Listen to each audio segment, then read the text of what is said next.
పేదరికం, వెనకబడడం, అన్యాయం, దుర్మార్గం, అత్యాచారాలు, స్త్రీలను అగౌరవపరచడం, కనీసం ఓలా క్యాబులు రాకపోవడం, బస్సులు లోపలికి రాకపోవడం, రోడ్లు సరిగ్గా ఉండకపోవడం, డ్రైనేజ్ సరిగ్గా ఉండకపోవడం, వర్షాలు వస్తే నీళ్లు ఇళ్లలోకి రావడం, ఇలాంటి 1, 2, 3 కాదు, అసలు దేశం మొత్తంలోనే ఎవరైనా మీరు ఎక్కడ ఉంటున్నారని అడిగితే హైదరాబాద్ లోక్సభ పార్లమెంట్లో ఉంటున్నామంటే చెప్పుకోవడానికి కూడా ఇబ్బంది కలిగినటువంటి పార్లమెంట్ హైదరాబాద్ లోక్సభ పార్లమెంట్.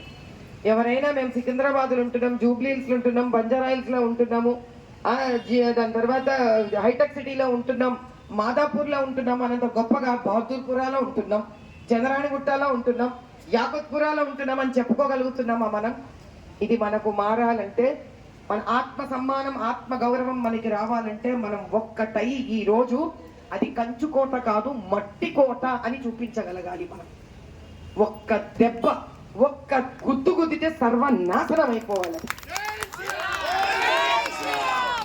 మోదీ గారు ఈసారి స్త్రీకి ఇచ్చారు ఆ శక్తి. ఎందుకంటే ఏ స్త్రీకైతే ఆ వ్యక్తికి గాని ఆ పార్టీకి గాని గౌరవం లేదో అదే స్త్రీతో పతనం రావాల్సిందే, సర్వనాశనం అవ్వాల్సిందే. జై బోలో భారత్ మాతా की, జై బోలో భారత్ మాతా की। अब की